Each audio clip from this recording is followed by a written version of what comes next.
So Jon Jones got arrested 1 week ago today, 1 week ago at midnight per se.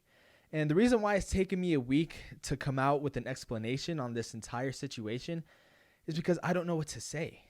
I am so perplexed about this entire situation that I am just completely baffled about what to say. I'm baffled about this whole situation. I'm confused on what to say because this is not a shocking story to come out of Jon Jones. This is not shocking. Now, I'll go over a lot of his criminal activities that have happened in the past to catch up these casual fans, but this episode is mainly going to focus on this past arrest. Now, it's obvious I'm a diehard UFC fan. I have followed Jon Jones' career since his very first fight back at UFC 87 in August of 2008 against Luis Guzman. And never did I ever, in his 13-year career, I never thought that Jon Jones would become the ultimate villain that he has been.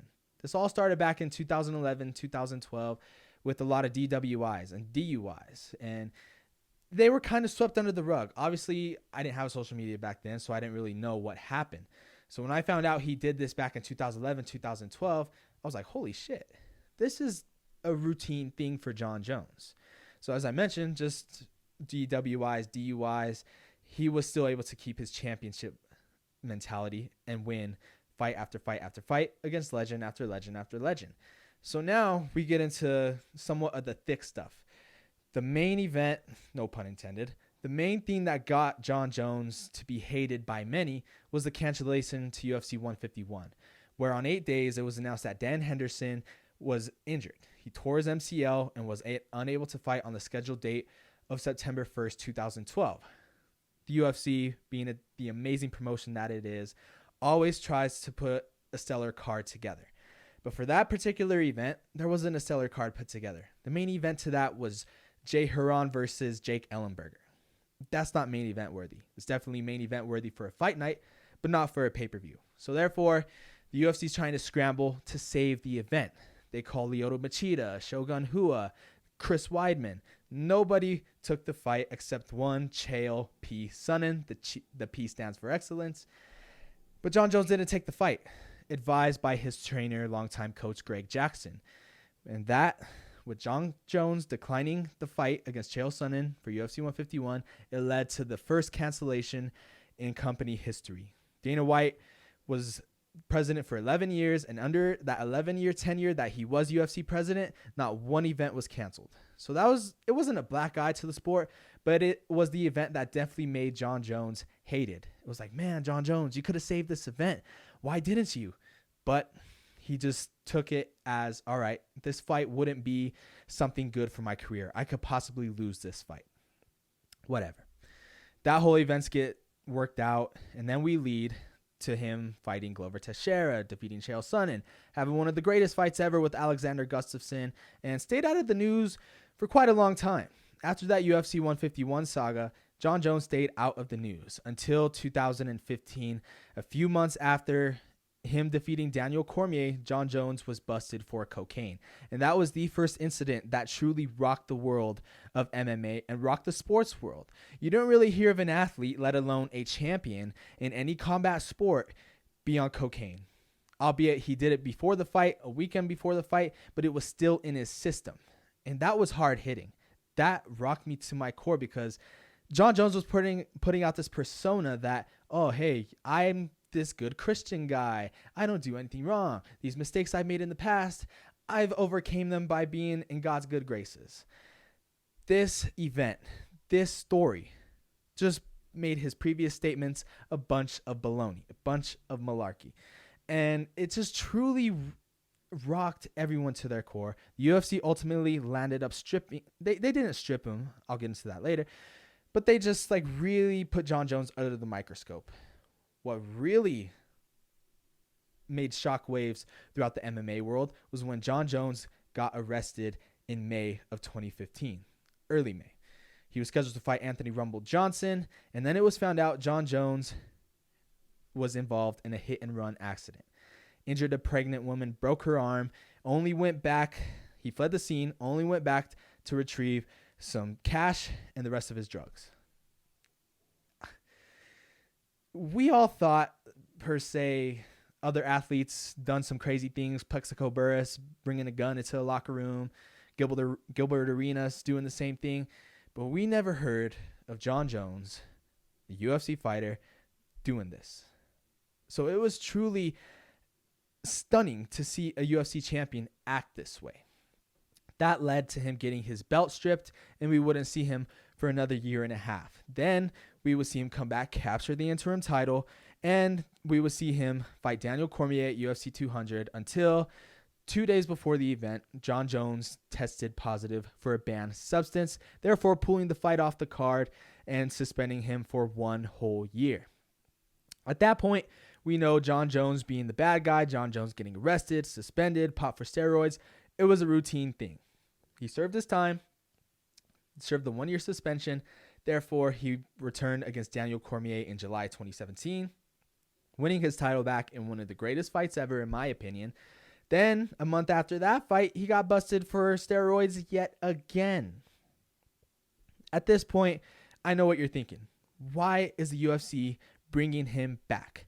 You see NFL, NBA, NHL, MLB, they suspend players. They ban players for life from those leagues when these type of incidents keep reoccurring. I get that, but that's other sports promotions. That's other sports leagues. This is the UFC, where Dana White, honestly, I'll put it like this. He just doesn't care about that stuff. Sure, it's a black eye to the sport. It's a black eye to Jon Jones' career, but it's not a black eye to his pockets because Jon Jones is a draw, and he has been a draw through all of these fiascos, all these arrests, and all these suspensions, and all these banned substance stories. That has made Dana White a lot of money, and it's made fights more interesting. It's made Jon Jones hated throughout this entire process. So then he comes back in 2018 to fight Alexander Gustafsson. And then, I'll put this in layman's terms, Jon Jones got popped for steroids again, but it wasn't that much steroids. It was about a grain of salt, and Nevada wouldn't sanction the fight, so they had to move the whole entire event, UFC 232, they had to move the entire event to a whole nother state. Not that far, just to California, Inglewood, California, at the Forum, home of the great 80s Lakers, 90s as well. But for that small incident, it just had us thinking, man, why does he keep doing this? Like, what is going on? So after that, nothing too much, unless you're Jon Jones. He got caught again for being violent with a woman at a bar in New Mexico in 2019. Then in 2020, got arrested again for firing a firearm, messing with some homeless people, and driving basically drunk. Another DUI. So it seems as if every year after 2012, Jon Jones was in the media for all the wrong reasons. And the funny thing is, he was winning every fight. That's the crazy part. You would think Jon Jones is perfect inside the octagon, but outside of the octagon, he has many, many losses. Why can't nobody defeat him in the octagon? I'll get into that later, but this leads to the incident that happened last week. 2021, Jon Jones was, from the reports and from everything that happened, I thought he was on cocaine. He was abusing his wife, reportedly. His wife was kind of covering his ass a little bit. Apparently, she had blood in her mouth, coming from her nose as well, and blood trickling on her chin. And she was just saying, no, he's fine. I don't want him arrested. He's just being Jon Jones. Okay. I don't get that whatsoever, but that's just what the story pertained. Then he gets arrested from that 911 call. Apparently, he was being noisy in his hotel room at the Caesars Palace, and that's why the cops were called in the first place. So therefore, the cops get called, he gets arrested, and he's so mad, he starts resisting arrest. Not only mad, but he gets so rageful that he slams his head onto a police car. And that just makes me think he was hopped up on cocaine again, because who in their right mind would do that? Albeit Jon Jones got away with a slap on the wrist again, but as Dana White mentioned, his history of everything that Jon Jones has been through, you cannot take him to Las Vegas. You just can't. That guy will get in too much trouble. And as you see his mugshot right here, he was out that Saturday. He had a court hearing. He had an $800 fine. $8,000 bail. That's nothing to him. So he's got out and still roaming free. So I told you glimpses of what happened. I didn't go into full detail, but I told you glimpses to catch you up on what kind of person Jon Jones is. It is clear he has some problems. And as I mentioned, the UFC won't cut him because it's the UFC. And that's Dana White's attitude, the do not give a fuck attitude, where I'll keep you around. Now, is Dana White happy that Jon Jones is doing this? Not at all. And he even said in a press release that this is almost routine behavior from Jon Jones. It's not even shocking anymore. And I'll admit, it's not even shocking, but this one kind of shocked me as well. Because, we didn't hear from Jon Jones in a year. He's spending time bulking up to heavyweight. He's kind of stayed out of trouble. And now all of a sudden he comes out and does this. And I got to be honest, I feel really bad for his wife. He does all these things and she gets calls in the middle of the night saying, hey, your husband got arrested. Oh, great. What for now? And he has kids. Jon Jones has kids. He has 3 little beautiful young women now. They were little girls, obviously, but they've blossomed into beautiful young women. How are they going to look at him? They're old enough to understand that their dad is a nut job.